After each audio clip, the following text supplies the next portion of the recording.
என்ன மார்க் வாங்கி வச்சிருக்க? இதெல்லாம் ஒரு மார்க்கா? ஒழுங்கா படிக்க மாட்டியா? அம்மா அம்மா நான் நல்லாதாம்மா படிச்சேன். ஆனா எக்ஸாம்ல எல்லாம் மறந்துருச்சுமா. ஒழுங்கா படிச்சா எப்படி மறக்கும்? ஒழுங்கா படிச்சா எப்படி மறக்கும்? எப்படா மறக்கும்? ஏன் இப்படி கத்துற? தெருமுக்கு வரைக்கும் உன் சத்தம் தான் கேக்குது. கேட்கட்டும். உங்க பையன் எடுத்த மார்க்கு ஊருக்கே கேட்கட்டும். உங்களுக்கு என்ன? பேரண்ட்ஸ் மீட்டிங் போறதுக்கு எனக்கு தான் அவமானமா இருக்கு. சரி கத்தாத.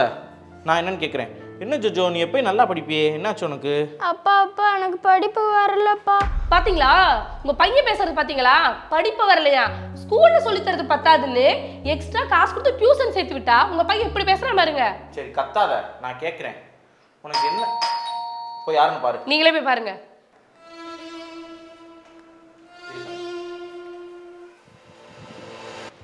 வாங்க மச்சான், வாங்க. என்ன திடீர்னு நல்லா இருக்கீங்களா? நல்லா இருக்கேன் மாப்ள. வாங்கடே வாங்க வாங்க வாங்க.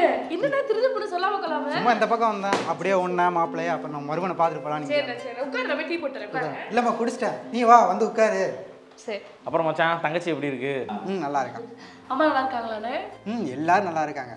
ஆமா உள்ள வரும்போது ஒரே சத்தமா இருந்துச்சு. என்ன விஷயம்? எல்லாம் உன் மருமகன் தான். ஏன் ஜோஜோக்கு என்னாச்சு? நீயே சொல்லுன. இந்த காலத்தில் படிக்காமல் வாழ முடியுமா? படிப்பு தானே நமக்கு சோறு போடுவோம்.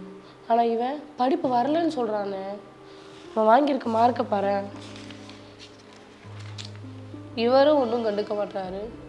டெய்லியும் அவனை நினச்சி எனக்கு தான் கவலையாக இருக்குது. ஏம்மா எல்லா சப்ஜெக்ட்லையும் நல்ல மார்க் தானே வாங்கியிருக்கான். ஏதோ சயின்ஸில் மட்டும் கொஞ்சம் கம்மியாக இருக்கு. ஜோஜோ எங்க? ஜோஜோ வா பாரு.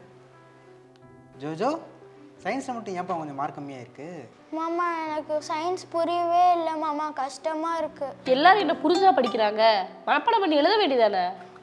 மாமா மனப்பாடம் பண்ண எல்லாம் மறந்து போயிடுது மாமா. இதையே நானே சொல்கிறான். ஏம்மா புரியலன்னா பையன் என்னம்மா பண்ணுவான்? மாமா உனக்கு புரியுற மாதிரி சொல்லி தரவா? சரி மாமா.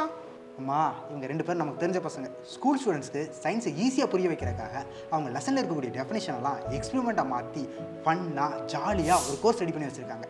இவங்க ரெண்டு பேர்த்தையும் ஜோஜோக்கு சொல்லிக் கொடுக்க சொல்கிறேன். எப்படி புரிஞ்சுக்கிறான்னு மட்டும் பாரு. அருள். ஓகே ஜோஜோ, இப்போது சயின்ஸில் இன்னர்சியான்னு ஒரு கான்செப்ட் இருக்குது.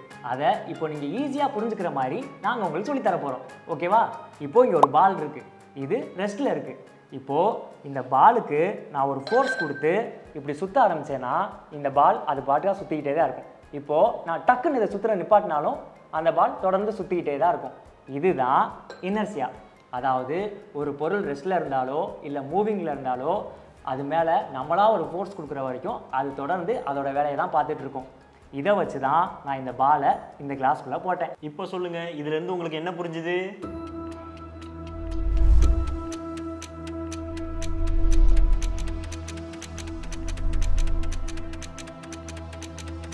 அதாவது அங்கிள், இந்த பால் ரெஸ்ட்டில் இருக்குது. இப்போது இதை மூவ் பண்ணணுன்னாலும் நம்ம ஒரு ஃபோர்ஸ் கொடுக்கணும், இதை நிப்பாட்டணுன்னாலும் நம்ம ஒரு ஃபோர்ஸ் கொடுக்கணும். ஒரு ஆப்ஜெக்ட் ரெஸ்ட்டில் இருந்தாலும் இல்லை மூவிங்கில் இருந்தாலும் அதுக்கு ஒரு ஃபோர்ஸ் அப்ளை ஆகிற வரைக்கும் அது அதே வேலையை தான் செஞ்சிட்ருக்கோம்.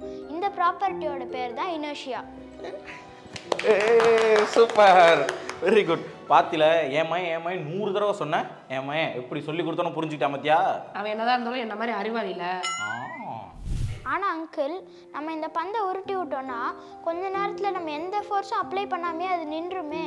அப்போது அது ஏன்னா நம்மளை சுற்றி மூவிங்கில் இருக்கக்கூடிய எல்லா பொருட்களுமே ஏதாவது ஒரு பொருள் கூட உரசிக்கிட்டு தான் இருக்குது. இப்போ இந்த பாலை பாரு. இந்த பால் சுற்றி இருக்க காத்தோடையும் தரையோடையும் தொடர்ந்து உரசிக்கிட்டே இருக்கிறனால தான் அது ஒரு கட்டத்தில் ஸ்லோவாகி நின்றுடுது. தேங்க்ஸ் மச்சான், ரொம்ப தேங்க்ஸ். உங்கள் ரெண்டு பேருக்கு ரொம்ப ரொம்ப தேங்க்ஸ். ஜோஜோக்கு சூப்பராக புரிய வச்சிங்க. ஜோஜோக்கு மட்டும் இல்லை, எங்களுக்கே இது ரொம்ப புரிஞ்சிச்சு, ரொம்ப நல்லா இருந்துச்சு. சயின்ஸ் தெரிஞ்சிருச்சுன்னு எங்களுக்கே தோணுது. இப்போ இது ஒரே ஒரு டெஃபினிஷன். இந்த மாதிரி 6th-லேருந்து 10th வரைக்கும் ஸ்டூடெண்ட்ஸ்க்கு எக்கச்சக்க டெஃபினிஷன்ஸ் இருக்குல்ல. இப்போ இது எல்லாத்தையுமே எக்ஸ்பெரிமெண்ட்டாக நீங்கள் எப்படி சொல்லிக் கொடுப்பீங்க? ஒவ்வொரு நாள் எங்களுக்கு வந்து சொல்லி தருவீங்களா? அதுக்கு தான் சார் நம்ம ஸ்கிட்டியில் ஃபோர்ஸு, டார்க்கு, கப்புலு, மாசு, வெயிட்டுன்னு நியூட்டன் லா பேஸ் பண்ண சயின்ஸ் கான்செப்ட் எல்லாத்தையுமே எல்லாருக்கும் ஈஸியாக புரிகிற மாதிரியான எக்ஸ்பெரிமெண்ட்டோடையும் அதை ரியல் லைஃப்பில் கனெக்ட் பண்ணிக்கிற மாதிரி ஒரு கோர்ஸாக ரெடி பண்ணி வச்சுருக்கோம். இந்த கான்செப்ட் எல்லாமே நம்ம சின்ன வயசுலேருந்து காலேஜ் போகிற வரைக்கும் நம்மளை சுற்றி வந்துக்கிட்டு இருக்கிற ஒரு விஷயம். அப்போ இதை வாங்கி படிக்கிறது ரொம்ப யூஸ்ஃபுல்லான விஷயம் தானே? கண்டிப்பாக இது யூஸ்ஃபுல்லான விஷயங்க. ஆமாங்க, நம்ம ஸ்கிட்டியிலேருந்து ஒரு கோர்ஸ், அதுவும் நம்ம 6ஆம் கிளாஸ்லேருந்து 10ஆம் கிளாஸ் வரைக்கும் படிக்கக்கூடிய பசங்களுக்காக தமிழ் மீடியமோ இங்கிலீஷ் மீடியமோ எதுவாக இருந்தாலும் சரிங்க, இந்த சயின்ஸுடைய பேசிக் கான்செப்ட்ஸ் எல்லாம் இப்போ நீங்கள் ஒரு எக்ஸ்பெரிமெண்ட் பார்த்தீங்கல்ல, இது ரொம்ப பேசிக்கான எக்ஸ்பெரிமெண்ட் தான். இதை விட இன்னும் எஃபர்ட் எடுத்துங்க. கடந்த ஒரு 6-8 மாதம் இருக்குமாப்பா உங்களுடைய எஃபர்ட்டு, அவுட்ஸ்டாண்டிங் எஃபர்ட் இந்த பசங்க போட்டிருக்காருங்க. இந்த பசங்க போட்டு நம்ம குழந்தைங்களுக்கு சயின்ஸை பார்த்த உடனே ஒரு வீடியோ பார்த்தா சூப்பராக மனசில் அப்படியே பதிகிற மாதிரி, இந்த சொல்லுவாங்கள்ல பசுமரத்து ஆணி மாதிரி பதியுதுன்னு, இதை நீங்கள் ஒன்ஸ் நீங்கள் இதை பார்த்து பதிஞ்சிட்டாங்க கடைசி வரைக்கும் உறுதியாக மறக்காது. இது சும்மா நாங்கள் ஏதோ எங்களுடைய கோர்ஸை விற்கணுங்கிறதுக்காக துளி கூட நான் பேசலைங்க. ஃப்ரம் த ஹார்ட் என் மனசுலேருந்து பேசுகிறேன். ஏன்னா நான் சின்ன வயசில் எனக்கு இங்கிலீஷ் வருங்க, தமிழ் வரும், மேத்தமெட்டிக்ஸ் எல்லாம் சூப்பராக போட்டுருவேன், சோசியல் சயின்ஸ் எனக்கு நல்லா வந்துடும். இந்த சயின்ஸ் மட்டும் எனக்கு வரவே வராது. ஏன்னா எனக்கு புரியவே புரியாதுங்க சயின்ஸ் நடத்துறது. நான் மனப்பாடம் பண்ணுற திறமை எனக்கு இருக்குது, அதனால மனப்பாடம் பண்ணி நான் மார்க்கெல்லாம் எடுத்துருவேன். ஆனால் இது என்ன கான்செப்ட்னா எனக்கு புரியாது. ஆனால் நிறைய பேருக்கு என் கூட படிக்கிற பசங்களுக்கு சயின்ஸ் தான் நல்லா புரியும். என் நண்பர்களுக்கு எனக்கு ஒரு மாதிரி பொறாமையாக இருக்குது, எனக்கு புரியவே மாட்டேங்குது, கஷ்டமாக இருக்கே அப்படிங்கிற மாதிரி. ஆனால் இந்த கோர்ஸை முடித்த கோர்ஸை நான் பார்த்தேங்க, இந்த ஸ்டாட்டிக்ஸு, டைனமிக்ஸு, இந்த கைனட்டிக்ஸு, கைனமேட்டிக்ஸு, ஃபோர்ஸு, இது எல்லாமே நான் பார்த்தோன்னே எனக்கு புரிஞ்சிடுச்சு. இது எப்படி சொல்கிறதுனா, இது என்ன அருள், இது எப்படின்னா இப்போ கண்ணு தெரியாமலே ஒருத்தவங்களுக்கு இருக்குது, அவங்களுக்கு திடீர்னு கண்ணு தெரிஞ்சால் எப்படி இருக்கும், இந்த உலகம் எவ்வளோ அழகாக இருக்கும். நம்ம ஒவ்வொரு நாளும் பார்த்துட்டு இவ்வளோதாண்டான்னு நினைக்கிற விஷயங்கள்லாம் அவங்க எவ்வளோ புதுசு புதுசாக பார்ப்பாங்க. அப்படி எனக்கு இருந்துச்சுங்க.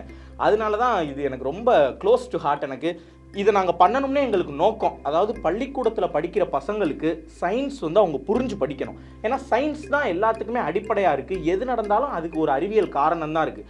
நீங்கள் எந்த விளையாட்டை எடுத்துக்கிட்டாலும் சரி, விளையாட்டுலேருந்து ராக்கெட் சயின்ஸ் வரைக்கும் எல்லாமே அறிவியல் தான். அப்போ அந்த பேசிக்கை எல்லா மாணவர்களும், அரசு பள்ளி மாணவர்களாக இருந்தாலும் சரி, பிரைவேட்டில் படிக்கிறவங்களா இருந்தாலும் சரி, சிபிஎஸ்சியில் படிக்கிற யாராக இருந்தாலும் சரி, பள்ளிக்கூடத்தை பொறுத்து இது புரிஞ்சிடும் அப்படின்னு கிடையாது. அந்த மாணவர்கள் அந்த ஆசிரியர்களை பொறுத்து தான் அது புரியுறது. அதை நம்ம பசங்க விளையாட்டா சூப்பராக ஆனால் ரொம்ப டெடிகேஷனோட பண்ணியிருக்காங்க. அதனால் பெற்றோர்கள், ஆசிரியர்கள், பள்ளிக்கூட நிர்வாகிகள் யார் இருந்தாலும் சரி, அவசியம் நீங்கள் இந்த கோர்ஸை, நாங்கள் பொதுவாக எதுவும் வீடியோவை கூட கண்டிப்பாக நீங்கள் பாருங்கள், நாங்கள் இந்த வீடியோ சொல்ல மாட்டேன். ஆனால் இந்த கோர்ஸ், பர்டிகுலர் கோர்ஸை நிச்சயமாக நீங்கள் வாங்கி உங்கள் குழந்தைக்கு காட்டுங்க. வீடியோ வடிவில் இருக்கும், ரெக்கார்டட் வீடியோஸ் எல்லாமே நீங்கள் பார்த்தீங்கன்னா அப்படியே அவங்களுக்கு புரியும். பெரியவங்களாக இருந்தால் நீங்களுமே பார்க்கலாம், செம்ம என்ஜாய்ஃபுல்லாக இருக்கும், செம்ம அறிவு வளர்க்குற மாதிரி இருக்கும். இப்போ எனக்கு எப்படி பூரிப்பாக நான் பேசுகிறேன் பார்த்தீங்களா, அந்த மாதிரி உங்களுக்கு இருக்குன்னு நான் மிக உறுதியாக நம்புகிறேன். வெறும் 99 ரூபா தான் இதனுடைய கோர்ஸு. இதில் நம்ம சொன்ன மாதிரி இப்போ ஃபோர்ஸ் பற்றின கம்ப்ளீட்டாக எல்லாமே இதில் இருக்கும். இதை நீங்கள் பாருங்கள், பார்த்துட்டு உங்களுடைய ஃபீட்பேக் நீங்கள் என்ன இருந்தாலும் இதை கொடுங்க. நாங்கள் அதுக்கப்புறம் மேலும் மேலும் என்னென்ன டெஃபனிஷன்ஸ் இருக்கோ, என்னென்ன இந்த லாஸ் இருக்கோ, அறிவியல் சம்மந்தமாக எல்லாத்தையுமே தமிழ், இங்கிலீஷ் ரெண்டுலேயுமே, இப்போ இருக்கிறதுலேயும் 2 இருக்குது, ரெண்டுலேயுமே நாங்கள் அடுத்தடுத்துமே போடுவோம். இதில் மிக உறுதியாக இருக்கும். எங்களுடைய ஒரே நோக்கம் அறிவியலை எல்லாரும் புரிஞ்சு படிக்கணும். என்னப்பா அதுதானே? அது டிஸ்கிரிப்ஷனில் ஃபஸ்ட்டு கமெண்ட்லலாம் கோர்ஸ் வாங்குறதுக்கான லிங்க் வைக்கிறேன். அவசியம் எதுக்கோ செலவு பண்ணுறோம், என்னென்னமோ பண்ணுறோம், தாத்துப்பூர் தஞ்சாவூர்னு சொல்கிற மாதிரி, இது நம்ம பிள்ளைங்களுக்காகன்னு ஒரு இன்வெஸ்ட்மெண்ட்டை போடுங்க. வெறும் 99 ரூபா வாங்கி பாருங்கள். நிச்சயமாக பயனுள்ளதாக இருக்குங்கிறதுல எனக்கு எந்த மாற்று கருத்தும் இல்லை. அப்படி பயனுள்ளதாக இல்லைன்னா நீங்கள் ஃபீட்பேக் கொடுங்க, நாங்கள் பார்த்து என்னங்கிறத இமீடியட்டாக திருத்திக்கிறோம். அதே மாதிரி படிக்கும்போது ஏதாவது டவுட் வந்துச்சுன்னா அந்த வீடியோக்குள்ளேயே கீழே தனியாக ஒரு லிங்க் இருக்குது, அந்த லிங்கை கிளிக் பண்ணி உங்கள் டவுட்டை கேட்டுக்கலாம். உங்கள் டவுட்டை பார்த்துட்டு அதுக்கு என்ன ஆன்சரோ அதை உங்கள் வாட்ஸ்அப்க்கோ இல்லை உங்கள் மெயில் ஐடிக்கோ நாங்கள் அனுப்பி வைப்போம். ஸோ உங்களுக்கு கண்டிப்பாக இந்த கோர்ஸ் யூஸ்ஃபுல்லாக இருக்கும், கண்டிப்பாக வாங்குங்க. ஆமாம், அவ்வளோதான். சூப்பர். உங்களுக்கு என்னுடைய பாராட்டுகள், வாழ்த்துக்கள் ஸ்கிட்டி டீமுக்கு. Very good, very good. நன்றி. பாய்.